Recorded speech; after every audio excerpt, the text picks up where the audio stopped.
good man is Jack White. Yeah, well, you've got lots of knowledge on Jack, and this one's on the number of photographs that were being taken per minute. That one hasn't been discussed. I mean, this article has been up for years, but we've never actually discussed the number of photographs that were actually taken and how many per minute. When you have one person doing all the photography out there and the number of photographs, they couldn't possibly have been doing anything else. And that's what this article's about. That's right, yeah. 5,771 exposures over the 6 missions. That's quite an easy figure to reach, actually. You can just add them up. So that's 1.19 photographs every minute of time on the moon, regardless of other activities. Yeah, well, Jack has broken it down in this article as to each mission. You'll see all of the timelines in there. When you start to realize that, it was a photographic exercise is what the thing was. Yeah, exactly. Because it was the photographs which everybody keeps getting referred to as being the evidence for the landing, which is ridiculous. When we now know that photographic film cannot work in a vacuum, makes the whole thing complete nonsense. Absolutely. So the idea that the photographs are a record of man's activities on the lunar surface, 240,000 miles away from Earth, is nonsense. But it's only now, with the information that we've acquired as a result of the vacuum testing and the more detailed examination of the photographic record, we can see what complete fabrication it was. The whole thing was fabricated. Interesting how Apollo 11 had 121, Apollo 12, 504, Apollo 14, 374, Apollo 15, 1021, Apollo 16, 1765, and last but not least, Apollo 17, 1986, 1,986 photos.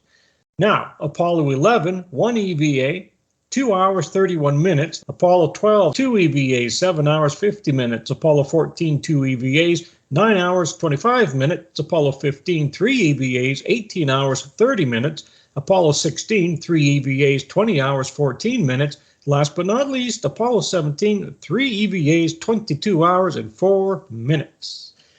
Total minutes on the moon amounted to 4,834 minutes. Total number of photographs taken was 5,771 photos. That amounts to 1.19 photos taken every single minute of time on the moon, regardless of all other activities. That's crazy. It is. It is. And yet we don't have anything from Artemis 1 that went out there, a craft that didn't have any humans on board.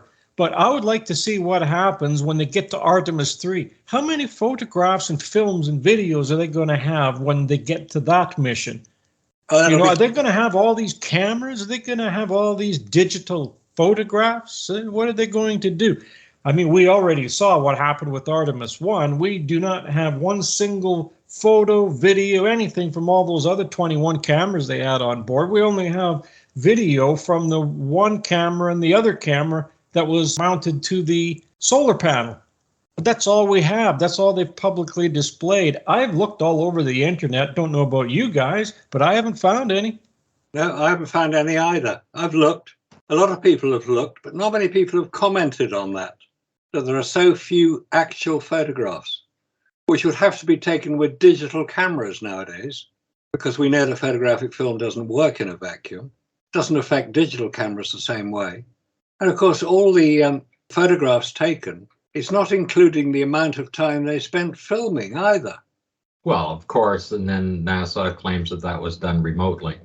Well, they haven't explained how they did all the technical link-ups between the camera and Earth if they did it remotely.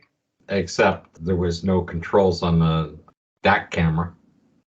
No, there weren't. By the way, I've never seen in any of the photographs, when you're looking at the equipment on the rover when they're out traveling around, they must have had more cartridges for the DAC camera on board. And the only thing you see are the magazines when they're lifting up the seats. You never see any other thing other than just the Hasselblad. I've looked for that. Like, where's this extra equipment? I mean, it's probably available just offset that they can give to them. when they're taking a break after they're filming, and they can recharge all of that stuff and put fresh batteries in for them. But I mean, they're not in the photographs that they're trying to show. But when you realize that even when they were practicing this stuff for the time frame, the amount of hours that they were so-called on the lunar surface, they couldn't accurately do that on Earth. Doesn't matter where you're practicing. Of course, the environment is going to be completely foreign to you. Have no idea what the lunar surface is like and how much more difficult it would be. And if they were claiming that they were having a problem with dust on everything, that would take more time to work with the equipment. Even to set up the experimental equipment would cause a problem. And at no time did you ever see them practicing in a vacuum. No, you didn't. And that's a whole different situation when you have that spacesuit inflated.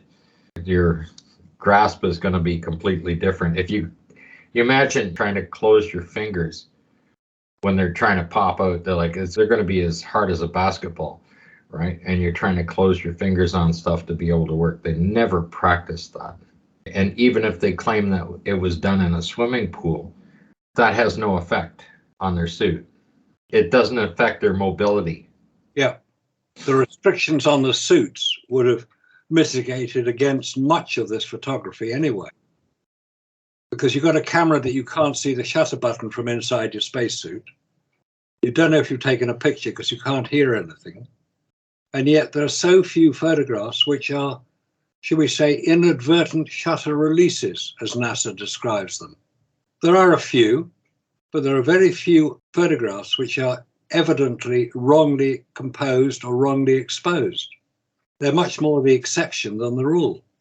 I think what Jack White has done here, it's a pretty simple analysis, really. It's just taking facts from the Apollo Lunar Surface Journal and the Apollo record and looking at the photographs and thinking, oh, what wonderful photographs they've got. And then you look at the problems of actually taking the photographs under the conditions that we're told existed, and you come to the conclusion it wasn't done on the moon.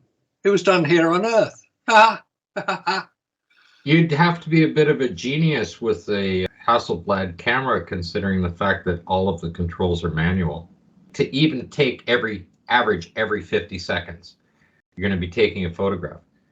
And you've got to refocus that. You've got to do everything on that camera to take those pictures. And of course, they're taking panoramics, so the angle of the sun is changing all the time, so they're going to have to change all of the settings on that camera to account for that. I mean, that in itself would be impossible. If you can't see a viewfinder, you can't see the controls on the camera either. No, you can't. There's some very good comments right at the end of the article by John P. Costello. He's a physicist living in Australia. These comments would be made many years ago. Apollo debate. This is a comment John P. Costello made. Apollo debates are usually dominated by physics arguments, which can be confusing for most people. Jack White's analysis is breathtaking in its simplicity.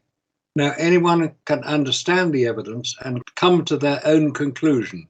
That's a pretty good summary of it. It's just looking at numbers and relating the numbers to the conditions under which those photographs were taken. There's another good comment here from Carl Miller in the USA.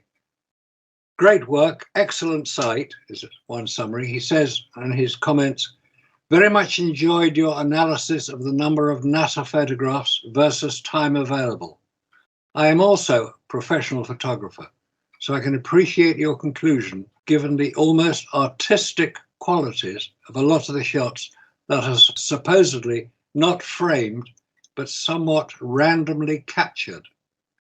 At the rate they would have needed to be taken, the whole series of photographs from each mission should be expected to play almost like a movie if you were to flip through them. With manual metering and the difficult light conditions, I find it very hard to believe that they had such a phenomenal quality rate and that they didn't trash can at least 25% or more of the total. For Apollo 11, you have 121 shots. That would not be unreasonable to assume that they actually shot upwards of 200 frames. if each shot on every mission was a usable shot, then that in itself would be a phenomenal feat. Obviously, this would make the already ridiculous photo versus time rate even more beyond the realm of possibility. That's a good summary too. Yes, well, when you look at the photographic record, there isn't a photograph missing, right? They're in sequential numbers. Yep, they are. And that's not just demonstrated by them showing the numbers because a computer can automatically do that, right? Put it in a sequence. But the ones on March to the Moon where the actual photographic number is on the magazine itself, they're right there. To take all of those photographs without doing any bracketing or anything else. Yeah. And they are in that sequence, right? And they're all beautiful pictures. I mean, that in itself is an anomaly. And I guess anyone that's a camera expert, you know, like McKeegan or something, should know that. Of course they should, but they're not prepared to discuss it. They're not prepared to look at the basic facts, which are outlined in Jack White's article here. Jack White was himself a photo analyst. He examined a lot of the JFK photographs before he looked at the moon landings. And his conclusion on the moon landings is just straightforward. Couldn't happen. Didn't happen. It was all faked. Yeah. I don't think McKeegan, as a matter of fact, has ever worked with a film camera, let alone a manually operated film camera.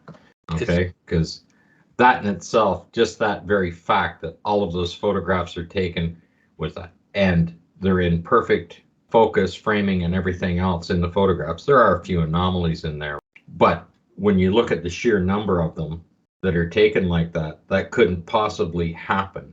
When you're in any kind of environment, you can put a suit on like that and some big gloves on and try and operate that and mount it off your chest. And March to the Moon shows that all of those photographs are in sequential number. And if he claims to be a photographic expert, he would understand that. But the fact is, he's never operated a camera like that. He's probably never operated a manually controlled camera. Everything's digital with automatic settings. That's where he fails to understand anything about this process. Yeah, I think it's where a lot of people fail to understand about the process, because many people commenting nowadays on the photography haven't used a film camera. They don't know the problems. They don't know the details of a manually operated camera. They're not used to it.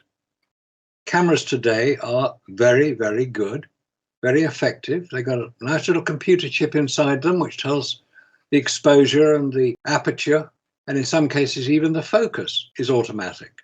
On these cameras on Apollo, nothing was automatic. The focus wasn't automatic. The exposure wasn't automatic. You had to point it in the right general direction, and in order to do that, you needed a viewfinder, which wasn't part of the Hasselblad camera. It didn't have a viewfinder.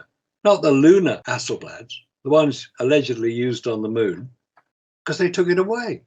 And anyway, it wouldn't be much use. You couldn't get your head down close enough to see the viewfinder if you're wearing a spacesuit.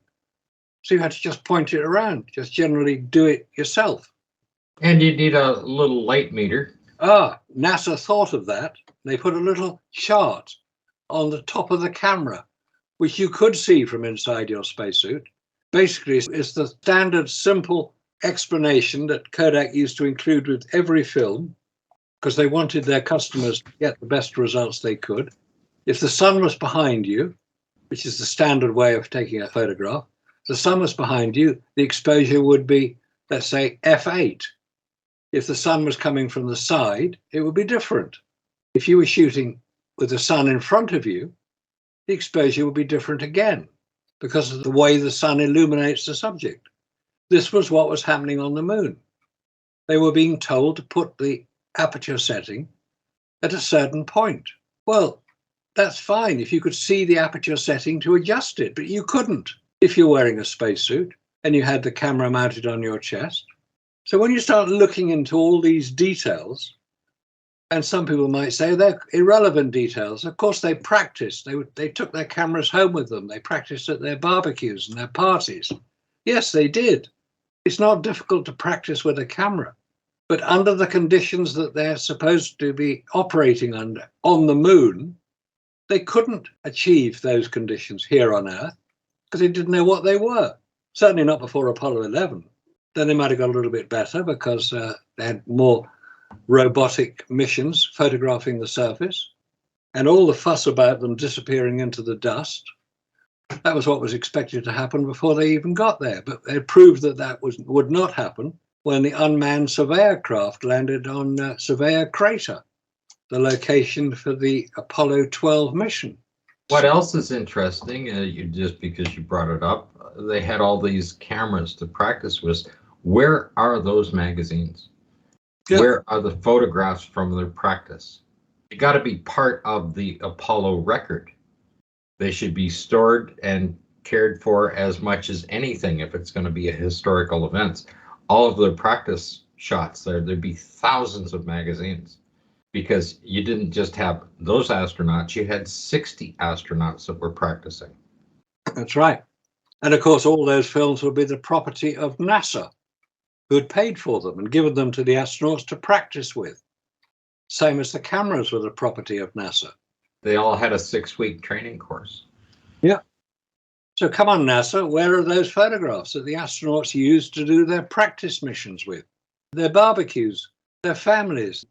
Well, they practiced at Flagstaff. That's in the Finney file. 60 astronauts are out taking photographs of that entire scenery. Where are those? Because I'd like to compare those with the ones of the Apollo record.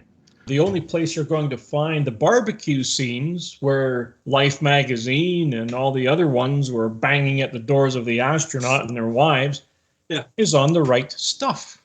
That's it. But it's all recreated. There's no originals in that show. Of the barbecue scenes, where are they all? And look at the pictures, look at the photos. I mean, you'd think one of the family members would have at least uploaded 1, 2, 3 photos of them doing this. So I have to go over into video footage from the right stuff to put it in here. That's pretty sad. Yeah, it is indeed. Or maybe the astronauts didn't bother practicing with their camera because they knew they weren't going to go to the moon. Now we're talking about the Mercury mission, though. That's where I have to get them from. There's nothing on the Apollo missions either. As a matter of fact, they don't even show you any pictures or video in any movies that have not been recreated of a barbecue, a picnic, anything. There's nothing there. I've looked for these videos. I can't find them. If somebody can, please send them our way.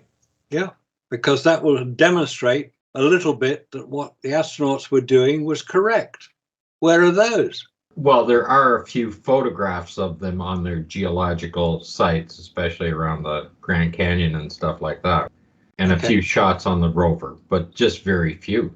Yeah, but you don't see any of their families. You don't see the picnics. You don't see barbecues that they all had together. You don't even see that from the Mercury missions. You don't see any of it. Private, that is. Now, I've only seen 1 or 2 photographs of them in the living room watching their husbands going up in those capsules, but you don't see anything else. You don't see any family photos of them having parties and things of that nature. That's what I'm saying. And you would expect the Apollo astronauts at least to be virile men rushing around the country in their Corvettes or whatever car they were using, flying in aircraft. Well, they were sequestered while they were in their training. Yeah, but they were still taking photographs. All of their practice events that they were having at Flagstaff, I would like to see all of those magazines, because that's where they were setting up the stations to practice with. They were taking the photographs. I mean, that's documented as well in the cue cards. That's how the cue cards were created in those practice sessions. So all of those photographs that are listed in the cue cards that they practice with to get that timeline down between the different stations, there must be photographs to match that in their practice sessions alone. And the only thing I can see is that that practice session turned out to be the official record of Apollo. Those photographs. Yeah. And that's what you do realize. There should be another set where they practice with shooting all these things. And then those photographs would have many mistakes in them. Yeah, you'd expect it to have mistakes. Now, I can see that there might be a few magazines, if they happen to be visiting Hugh Hefner at the grotto, that they'd remove those photographs. They wouldn't want to have those ones in their official record, but the ones that they were practicing with, where they set it up and they surveyed everything at Flagstaff. They set up the stations there. They dug a model of Hadley Rill there, the whole 9 yards, and they were practicing with that on the rover in their suits, full dress, to do that. Some of them were not full dress sessions, so we should see photographs of them with that as well. Of course we should. We should see a record of the practice sessions. Yes. That would be a very interesting experience to see what they were doing, how they were doing it. Those training sessions are mentioned in the Finney file. In the Finney file, it even gives a list of the amount of equipment that they were using while they were practicing, which means they had extra cameras, extra magazines, extra batteries. They always had 2 rovers available on the practice set and a model of the LEM. It's probably the same one used in Capricorn 1. Well, the model of the LEM is the same one Buzz Aldrin came out of that didn't have an interior in it because there was no console, just a shell. Yeah, it wasn't on the moon either. Right. But all of that in their practice sessions should be there. They do list that they had extra backpacks for them to run around with. In the Finney file, they had extra backpacks, extra rovers, extra cameras, extra magazines, extra batteries, all of that stuff on there, as well as the mock-up of the experimental equipment. Because they had to practice with these things. That's right. They had to know how to carry it, how far to carry it. It was all planned in advance, but we don't see any records of it. Possibly that record is transferred into the official record. The photographs are taken in their practice sessions, have been put together, and they just put them together and claim they're all in one magazine for 40 because they could have shot 10 or 15 magazines worth to get all those shots in and pick the best ones. That's probably what happened. Some of the sequences of the photographs, looking through each photograph magazine in sequence, you should, as a photographer, be able to work out what it was the photographer was trying to achieve by doing that series of photographs. And it normally lands up that the best photograph, or the one that would be then used, is towards the end of the roll. He's concentrating so hard on getting to that particular point that unless he's done a very good photograph almost by accident to start with, he'll build up towards the photograph that he wants to use. That's the normal procedure, and that's why you have contact sheets. And on Apollo, we have those contact sheets. We have them as a record online of all the photographs in every magazine, which is what Jack White has used to produce his figures. And there is a complete dichotomy between the number of photographs that we see having been taken on the Apollo missions and the time available to take them. Because they weren't just there to take photographs, they were doing a lot of other things as well. And on the latter missions, they were driving around in their buggies.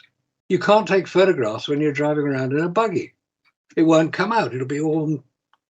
Well, today's camera, that's the problem, is people with today's camera, I mean, you can run around with them and like all of the sensors in there to create an image on a thing. And I mean, like even the most modern cameras today, I mean, I'm watching a video and the guy's got it on a selfie stick. It's shooting directly back and you can't see the stick. It disappears as well. I have a video camera here. That had stabilization on it. That's 1992. Click a little button and it stabilized the video. Yeah. I mean, that's crazy. So how come they had that in 1992 for a $1,000 Super 8 camcorder, and where is it all now? I mean, now you have it on your phones, but I don't see any of these guys flicking the button and turning it on. No, they have to have selfie sticks and go out and buy a gimbal with a stabilizer on it. I don't understand that if my camera had it in 92. Yeah, it's simple today. I mean, about 30, 40 years ago, you had something called vibration reduction, and there's a VR button on the lens. It was normally on the lens, and that would reduce vibration when you were holding a camera. When Kubrick came out with that shoulder harness, like Scott's talking about, yeah, that cured everything. I think it had shocks on it. The guy could hop up and down, and the whole thing would sit there, and it just slowly move around like that. Yeah. There are videos available online on how that device was worked, but it's a big armature thing on it. Like what we're talking about here is vibration reduction in cameras available in the 1960s. the Hasselblad, and the lenses. And I don't think they were available then. In fact, I'm pretty sure they weren't. Not for a Hasselblad. No, because the Hasselblad lenses are really quite magnificent pieces of technology. Yeah, everything's built inside of the lens. It's not in the camera. They have little motors and everything in those lenses. Now you see all those little contact points at the end of the lens. That's for the motor, the little motor to adjust the focus and stuff in there if it's automatic. But that's not what they had for the Apollo missions. They were all manual. It's noticeable how few of the Apollo photographs show camera shake, which is quite distinctive when you see it. All right, maybe they didn't get the focus right on a few pictures, but very few. And given the conditions they were operating under, and the conditions that they were holding the camera with, the pressurized gloves, the spacesuit, the inability to see the shutter button, inability to see the focus aperture and shutter speed rings from inside the spacesuit, these are miraculous photographs taken by miraculous astronauts who had a lot of other things to do on the moon, we're told. They got to plant the flag, they got to speak to the president, they got to collect the rocks, they got to get back in their buggy. They had all these things to do, and they're taking one photograph every 50 seconds. But what about all those little parts, even if it's manually operated? What would happen if they just suddenly cold welded themselves together? It wouldn't work. Exactly. Don't forget these things didn't have any lubricant because that would just off gas. They already knew that. So all of those beautiful pieces of equipment at 10 to the minus 11, they're going to cold weld them together, especially the shutters. And then, of course, the film's going to just, and the batteries are going to go, and that's... No photographs for the records. So they had to recreate them. Well, you'd have to go there first to know that they're not going to work. Even putting them in a vacuum chamber, which they did do some testing on the cameras, they still couldn't reproduce the vacuum. So how are you going to certify it? And then the other interesting fact, too, is that when I was saying about how the motor, you could hear the motor inside of the lens. See, what happened when you turned the focus ring on the lens, it was actually activating a motor inside the lens. This is Zeiss we're talking about. We're talking about the Zeiss lenses that they used supposedly on the lunar surface. Yeah. So, and they didn't have that kind of stuff in there. Yeah, they didn't. Not the ones they used. Well, that little electric motor would cold weld itself together as well. Yeah. I mean, you're just looking at straight physics. I'm looking at a 2013 article then when they were taking these apart to look how they had done it with that little motor in there. So whether they had that in the 60s, I don't know. I'll have to look that up. I don't think they did. Not in the Hasselblad lenses, the Zeiss lenses. They're manually operated, so... Yeah, they were manually operated. That was the whole point of them. Yeah. And they were very good lenses. They had extremely high resolution because Zeiss knew how to grind photographic lenses. Talking about the autofocus in there, that was how they worked. Interesting, in 2007, when this article was written, November 8th, 2007, Zeiss lenses still did not have a CPU or an actuating motor inside for the focus. In 2007. Yeah, it says that the next article is November 17th, 2016, and now they have the motor inside of it.